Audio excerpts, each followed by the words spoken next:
Hello SSLC student, welcome to AK classes. I'm Aditya, your English buddy. So നിങ്ങൾക്ക് ഇന്ന് miss പറഞ്ഞു തരാൻ പോകുന്നത് ഒരു ന്യൂസ് പേപ്പർ റിപ്പോർട്ടാണ്. നിങ്ങളുടെ എക്സാമിന് ഉറപ്പായിട്ടും ഇങ്ങനെ ഒരു ന്യൂസ് പേപ്പർ റിപ്പോർട്ട് എന്തായാലും നിങ്ങൾക്ക് പ്രതീക്ഷിക്കാം. A very old man with enormous wings എന്നുള്ള ചാപ്റ്ററിലെ ഒരു ന്യൂസ് പേപ്പർ റിപ്പോർട്ടാണ് ഇന്ന് നമ്മൾ ഡിസ്കസ് ചെയ്യുന്നത്. സോ ഈ ഒരു ചാപ്റ്ററിൽ നിന്നും രണ്ട് ന്യൂസ് പേപ്പർ റിപ്പോർട്ട് വരാനുള്ള ചാൻസ് ഉണ്ട്. ഒന്ന് ആ ഒരു സ്പൈഡർ വുമൺ റിലേറ്റഡ് ആയിട്ടുള്ള ഒരു ന്യൂസ് പേപ്പർ റിപ്പോർട്ട്, രണ്ടാമത്തേത് നമ്മുടെ ഓൾഡ് മാൻ പറന്നു പോകുന്നതിനെ പറ്റി അല്ലെങ്കിൽ പറന്നു പോയതിനെ പറ്റിയിട്ടുള്ള ഒരു newspaper report. Live T V റിപ്പോർട്ടിനെ പറ്റിയിട്ടും ജസ്റ്റ് നിങ്ങളുടെ ചാപ്റ്ററിലൊക്കെ മെൻഷൻ ചെയ്യുന്നുണ്ട് പോർഷൻസിൽ. അത് നമുക്ക് പിന്നെ ഒരിക്കലും ഡിസ്കസ് ചെയ്യാം. അപ്പൊ ഇന്ന് നമ്മൾ ഡിസ്കസ് ചെയ്യാൻ പോകുന്നത് ന്യൂസ് പേപ്പർ റിപ്പോർട്ടാണ് കേട്ടോ. അപ്പൊ എങ്ങനെയാണ് ഒരു ന്യൂസ് പേപ്പർ റിപ്പോർട്ട് എഴുതുക എന്നുള്ളത് നമുക്ക് ആദ്യം നോക്കാം, എന്നിട്ട് നമുക്ക് ക്വസ്റ്റ്യൻസിലേക്ക് പോവാം. അപ്പൊ ന്യൂസ് വായിക്കുന്നവരാണോ നിങ്ങളൊക്കെ? വായിക്കുന്നവരാണെങ്കിൽ ഇപ്പൊ തന്നെ നമ്മുടെ വീഡിയോ ലൈക്ക് ചെയ്യുക, വായിക്കാത്തവരാണെങ്കിൽ കമന്റ് ചെയ്യുക കേട്ടോ, എന്താണ് കാരണം എന്നുള്ളത്. ഓക്കെ, അപ്പൊ എല്ലാവരും ന്യൂസ് ഒക്കെ വായിക്കണം, ന്യൂസ് പേപ്പർ വായിക്കുന്നതൊക്കെ നല്ലതാണ്. അപ്പൊ ന്യൂസ് വായിച്ചവർക്ക് അറിയാം, നമ്മൾ സാധാ ഒരു എസ്സേ അല്ലെങ്കിൽ ഒരു പാരഗ്രാഫ് ഒന്നും എഴുതുന്നത് പോലെയല്ല, ഫാക്ട്സ് ബേസ്ഡ് ആയിട്ടാണ് നമ്മൾ എപ്പോഴും ന്യൂസ് പേപ്പർ റിപ്പോർട്ട് എഴുതുക അല്ലെ. പിന്നെ ഉള്ള ഒരു കാര്യം എന്താ വെച്ചാൽ എപ്പോഴും പാസ്റ്റ് ടെൻസിലായിരിക്കും, കഴിഞ്ഞ കാര്യങ്ങളായിരിക്കും നമ്മൾ ന്യൂസ് പേപ്പർ റിപ്പോർട്ടിൽ എന്ത് ചെയ്യുന്നത്, എഴുതുന്നത്. അപ്പൊ അതിന്റെ ലാംഗ്വേജ് വളരെ ഇമ്പോർട്ടന്റ് ആണ് ആൻഡ് വളരെ അട്രാക്റ്റീവ് ആയിട്ടുള്ള ടൈറ്റിൽ ആയിരിക്കും. ആ ടൈറ്റിൽ നോക്കിയിട്ടാണ് അല്ലെങ്കിൽ ആ ഒരു ഹെഡിങ് നോക്കിയിട്ടാണ് നമ്മൾ ഇത് വായിക്കണോ വേണ്ടേന്ന് വരെ എന്ത് ചെയ്യുന്നത്, തീരുമാനിക്കുന്നത്. സോ അങ്ങനത്തെ കുറച്ച് കാര്യങ്ങൾ, അതിന്റെ ലേഔട്ടും കാര്യങ്ങളൊക്കെ നമുക്ക് അറിയണം, എന്നാലേ നമുക്കൊരു ന്യൂസ് പേപ്പർ റിപ്പോർട്ട് വന്ന ഫുൾ മാർക്ക് സ്കോർ ചെയ്യാൻ പറ്റുള്ളൂ. അപ്പൊ അതുകൊണ്ട് നമുക്ക് എന്ത് ചെയ്യാം, എന്തൊക്കെ കാര്യങ്ങൾ ശ്രദ്ധിക്കണം നോക്കാം. Use clear and concise language. അപ്പൊ നമ്മൾ ഭയങ്കര പോയറ്റിക്കൽ ആയിട്ടുള്ള ഫിഗറേറ്റീവ് ലാംഗ്വേജ് ഒന്നും എവിടെ യൂസ് ചെയ്യേണ്ട ആവശ്യമില്ല, ന്യൂസ് പേപ്പർ റിപ്പോർട്ടിൽ യൂസ് ചെയ്യേണ്ട ആവശ്യമില്ല. ക്ലിയർ ആയിട്ട് ഫാക്ട്സ് പറയാം, ക്ലിയർ ലാംഗ്വേജ് ആയിരിക്കണം ആൻഡ് ഒരുപാട് വാരി വലിച്ച് വളഞ്ഞു മൂക്ക് പിടിച്ച് പറയാതെ ഡയറക്റ്റ് ആയിട്ട് ടു ദ പോയിന്റ് കാര്യങ്ങൾ പറയാൻ വേണ്ടി ശ്രദ്ധിക്കണം. അടുത്ത് ഫോളോ എ സ്ട്രക്ചേർഡ് ഫോർമാറ്റ്. ഒരു സ്ട്രക്ചേർഡ് ഫോർമാറ്റ് വേണം. ഇപ്പൊ നിങ്ങൾക്ക് അറിയാം, ഒരു ന്യൂസ് പേപ്പർ സ്റ്റാർട്ട് ചെയ്യുമ്പോൾ ആദ്യം ഒരു ഹെഡിങ് ഉണ്ടാവും, പിന്നെ പ്ലേസിന്റെ നെയിം ഉണ്ടാവും, എന്നിട്ട് ഒരു കോളൻ ഉണ്ടാവും അല്ലെ, രണ്ട് കുത്ത്.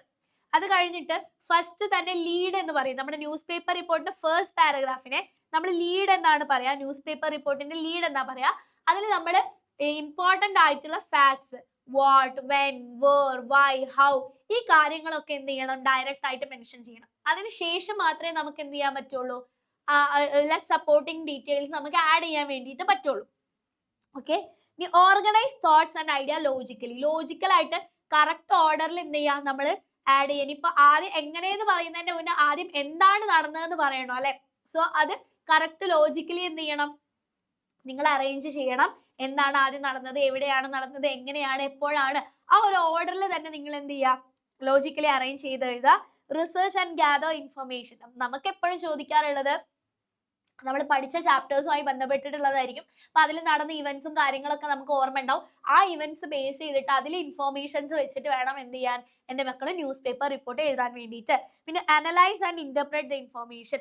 ഇതൊക്കെ നമ്മൾ എന്താ, ഒരു ന്യൂസ് പേപ്പർ റിപ്പോർട്ട് എഴുതുമ്പോൾ അല്ലെങ്കിൽ പുറത്തുള്ള ഒരു ന്യൂസ് കളക്ട് ചെയ്ത് എഴുതുമ്പോൾ ശ്രദ്ധിക്കേണ്ട കാര്യമാണ്.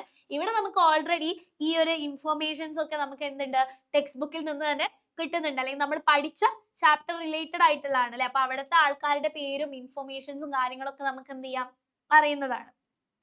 ഓക്കെ, ഇനി സെപ്പറേറ്റ് ഫാക്ട്സ് ഫ്രം ഒപ്പീനിയൻസ്. അപ്പൊ ഞാൻ പറഞ്ഞതുപോലെ ഫസ്റ്റ് ഫാക്ട്സ് വേണം എഴുതാൻ വേണ്ടിയിട്ട്, അതിനുശേഷം മാത്രമേ ഒപ്പീനിയൻസ് അല്ലെങ്കിൽ സബ്ജക്റ്റീവ് ആയിട്ടുള്ള കാര്യങ്ങൾ എഴുതാൻ പറ്റുള്ളൂ. പൊതുവേ ഒരു ന്യൂസ് പേപ്പർ റിപ്പോർട്ട് എന്ന് പറഞ്ഞാൽ ഒബ്ജക്റ്റീവ് ആണ്. ഒബ്ജക്റ്റീവ് എന്ന് വെച്ചാൽ ഫാക്ട്സ് ബേസ്ഡ് ആണ്, ഒപ്പീനിയൻസിന് അവിടെ പ്രാധാന്യം ഇല്ല. എന്നാലും നമുക്ക് ഇപ്പൊ പോലീസുകാർ ഇങ്ങനെ പറഞ്ഞു അല്ലെങ്കിൽ ഇന്ന ആൾ ഇങ്ങനെ പറഞ്ഞു എന്നൊക്കെയുള്ള കാര്യങ്ങൾ എന്ത് ചെയ്യാറുണ്ട്, ബാക്കിയുള്ളവർ പറഞ്ഞ കാര്യങ്ങൾ, മെൻഷൻ ചെയ്ത കാര്യങ്ങൾ നമ്മൾ ന്യൂസ് പേപ്പർ റിപ്പോർട്ടിൽ ആഡ് ചെയ്യാറുണ്ട്. അപ്പൊ അത് കൃത്യമായിട്ട് അത് ആ ഒരു ഫാക്ട്സിൽ നിന്നും വേർപെടുത്തി വേണം, അല്ലെങ്കിൽ ഇന്ന ആൾ ഇങ്ങനെ പറഞ്ഞു എന്ന് പറഞ്ഞിട്ട് തന്നെ വേണം എന്ത് ചെയ്യാൻ വേണ്ടിയിട്ട്, എഴുതാൻ വേണ്ടിയിട്ട്. ആക്യുറേറ്റ് ഡീറ്റെയിൽസ് കൊടുക്കണം, കൃത്യമായിട്ടുള്ള ഗ്രാമർ സ്ട്രക്ചർ ഫോളോ ചെയ്യണം. അപ്പോൾ അതിന്റെ ലേഔട്ടിൽ എന്തൊക്കെയാ വേണ്ടത്, ഫസ്റ്റ് ഒരു ടൈറ്റിൽ വേണം. ടൈറ്റിൽ എന്ന് പറയുന്നത് വളരെ അട്രാക്റ്റീവ് ആയിരിക്കണം. ആ ഒരു ജസ്റ്റ് ആ ഒരു ഇൻഫോർമേഷനിലേക്ക് ഡയറക്റ്റ് പറയുന്ന ഇതായിരിക്കണം ടൈറ്റിൽ. പിന്നെ ലെഫ്റ്റ് സൈഡിൽ പ്ലേസ് എഴുതാം, കോളൻ ഇടുക. ഇവിടെ പ്ലേസ് ഡേറ്റും വേണമെങ്കിൽ നിങ്ങൾക്ക് വേണമെങ്കിൽ ഇൻക്ലൂഡ് ചെയ്യാം, ഇല്ലെങ്കിൽ പ്ലേസ് മാത്രം എഴുതുക, എന്നിട്ട് എന്ത് ചെയ്യുക, കോളൻ ഇടാം. പിന്നെ ഞാൻ പറഞ്ഞ പോലെ ഫാക്റ്റുകൾ ഫസ്റ്റ് പറയാ, അതിൽ എന്തൊക്കെ ഇൻക്ലൂഡ് ചെയ്യണം, who, what, when, where, why, how, ഈ കാര്യങ്ങളൊക്കെ, ആരാണ്, എന്താണ്, എവിടെയാണ്, എപ്പോഴാണ്, എവിടെയാണ്, എന്തുകൊണ്ടാണ്, എങ്ങനെയാണ് നടന്നത്, ഈ കാര്യങ്ങളൊക്കെ എന്ത് ചെയ്യണം, ഫസ്റ്റ് പാരഗ്രാഫിൽ തന്നെ മെൻഷൻ ചെയ്യാൻ വേണ്ടിയിട്ട് ശ്രദ്ധിക്കണം. സോ അങ്ങനെയാണെങ്കിൽ നമുക്ക് ഫസ്റ്റ് ക്വസ്റ്റ്യൻ നോക്കാം. Write a news report about the spider woman who captured the attention of people. അപ്പൊ നമ്മുടെ ആ ഒരു ചാപ്റ്ററിൽ നമ്മൾ പറയുന്നുണ്ട്, ഈ ഓൾഡ് മാനിന് ശേഷം ഒരു സ്പൈഡർ വുമൺ വരുന്നുണ്ട്, അവിടേക്ക് എല്ലാ ആളുകളും പോകുന്നുണ്ട്, അവർക്ക് എങ്ങനെയാണ് സ്പൈഡർ വുമൺ ആയിട്ട് മാറിയത്, ഈ കാര്യങ്ങളൊക്കെ പറയുന്നുണ്ട്. ഇത് വെച്ചിട്ട് നമ്മൾ എന്ത് ചെയ്യണം, ആ സ്പൈഡർ വുമണിന്റെ അറൈവലിനെ പറ്റിയിട്ട് അല്ലെങ്കിൽ അവരുടെ ഷോനെ പറ്റിയിട്ട് ഒരു ന്യൂസ് പേപ്പർ റിപ്പോർട്ട് എഴുതാനാണ് പറഞ്ഞത്. അതിന്റെ ആൻസർ നമുക്കൊന്ന് വായിച്ചു നോക്കാം. ഹെഡിങ് എഴുതി, spider woman draws huge crowds to town. Okay, നല്ല അട്രാക്റ്റീവ് ടൈറ്റിൽ ആണ്. സ്പൈഡർ വുമണിനെ ഒക്കെ ഡയറക്റ്റ് മെൻഷൻ ചെയ്തിട്ടുണ്ട്. വേണമെങ്കിൽ ബൈ സ്റ്റാഫ് റിപ്പോർട്ടർ നിങ്ങൾക്ക് വേണമെങ്കിൽ ഒരു ബൈലൈൻ കൊടുക്കാം, അത് നിർബന്ധമില്ല, വേണമെങ്കിൽ കൊടുക്കാം. നമ്മൾ ചില ന്യൂസ് റിപ്പോർട്ടുകളിൽ കാണാറുണ്ട്, മുൻപേ സ്വന്തം ലേഖകൻ എന്ന് കാണാറില്ല, അത് തന്നെയാണ് ബൈ സ്റ്റാഫ് റിപ്പോർട്ടർ. കൊടുത്താലും ഇല്ലെങ്കിലും കുഴപ്പമില്ല. ടൗൺ സ്ക്വയർ കോസ്റ്റൽ വില്ലേജ് എന്ന് എഴുതി കോളൻ ഇട്ടു. A traveling show featuring a woman transferred into a giant spider has become the biggest attraction in town. അപ്പൊ ഡയറക്റ്റ് എന്താ കാര്യം എന്നുള്ളത് നമ്മൾ മെൻഷൻ ചെയ്തു അല്ലെ. ഒരു ട്രാവലിംഗ് ഷോ ആണ്, അവിടെ ജയന്റ് സ്പൈഡർ അല്ലെ, ഒരു സ്ത്രീ സ്പൈഡർ ആയിട്ട് മാറിയത് കാണിക്കുന്നുണ്ട്. Drawing hundreds of curious visitors from near and from അല്ലെ, അടുത്തും ദൂരേക്കായിട്ടുള്ള ആൾക്കാരൊക്കെ വന്ന് കാണുന്നുണ്ട്. According to the show organisers പറയുന്നത്, the woman was changed into a spider after being struck by a burst of thunder and lightning. ഇടിമിന്നലേറ്റിട്ടാണ് spider woman ആയിട്ട് മാറിയെന്നാണ് ഇവിടുത്തെ ഷോ ഓർഗനൈസേഴ്സ് പറയുന്നത്.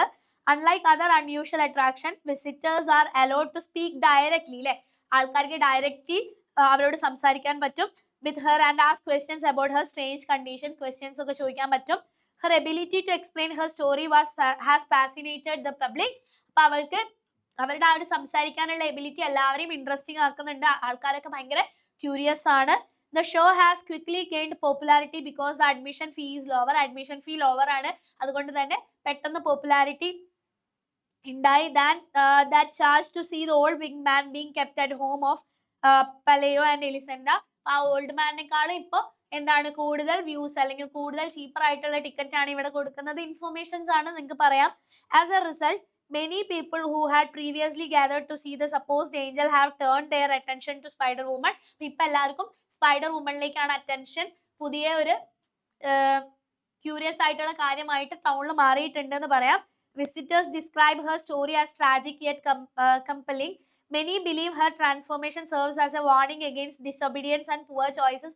അതൊക്കെ നിങ്ങളുടെ ക്രിയേറ്റിവിറ്റി അനുസരിച്ച് നിങ്ങൾക്ക് എന്ത് വേണം എഴുതാം കേട്ടോ. അപ്പോൾ കുറെ ആൾക്കാർ പറയുന്നത് അവർക്ക് എന്തായിരിക്കും, ഡിസൊബീഡിയൻസിന്റെ ഭാഗമായിട്ട് അല്ലെങ്കിൽ അനുസരണം ഇല്ലാത്തതിന്റെ ഭാഗമായിട്ടാണ് ഇങ്ങനെ ഒരു ശാപം കിട്ടിയതാണ്.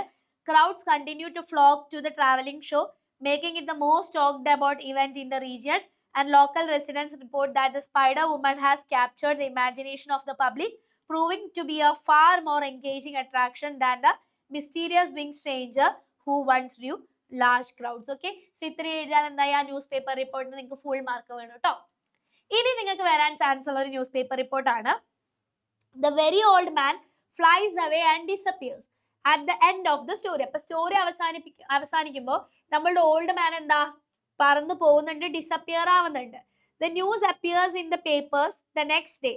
അങ്ങനെ അദ്ദേഹം പോയതിന്റെ ന്യൂസ് പ്രത്യേക ദിവസം ന്യൂസ് റിപ്പോർട്ടിൽ വരികയാണ്. So draft the likely news report. അപ്പൊ അത്തരത്തിലുള്ള ഒരു ന്യൂസ് റിപ്പോർട്ട് നിങ്ങളോട് എഴുതാൻ വേണ്ടിയിട്ടാണ് പറഞ്ഞിട്ടുള്ളത്.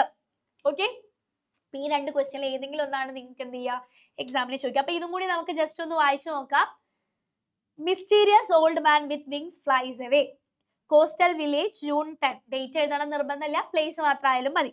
The mysterious old man with large wings who had lived for several years in the house of Peleo and Elisenda flew away yesterday morning.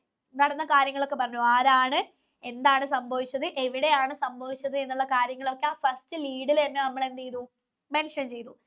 According to Elisenda, she saw the old man trying to fly while she was working in the kitchen. Okay, അപ്പൊ അവര് എലിസന്റെ കിച്ചണിൽ work ചെയ്തുകൊണ്ടിരിക്കുന്ന സമയത്താണ് ഇവർ പറന്നു പോയെന്നാണ് എലിസന്റെ പറയുന്നത്. At first he struggled to rise into the air. After several attempts he slowly gained height and flew over the house. First attempts ഒക്കെ fail ആയിരുന്നു, പിന്നെ അതിന് ശേഷം എന്ത് ചെയ്തു, കുറച്ച് കഴിഞ്ഞതിന് ശേഷം മുകളിലേക്ക് പറന്നു പോയി എന്നാണ് പറയുന്നത്. The old man had been found in Peleo's courtyard many years ago. അങ്ങനെ കുറച്ച് വർഷങ്ങൾക്ക് മുന്നേ ആണ് ഈ ഓൾഡ് മാനെ ആദ്യമായിട്ട് പെലയോന്റെ വീട്ടിൽ കാണുന്നത്.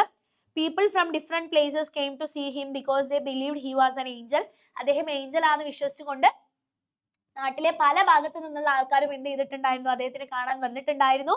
He later became weak and old. അങ്ങനെ കുറച്ചു കാലത്തിന് ശേഷം അദ്ദേഹം വയസ്സായി, വീക്കായി.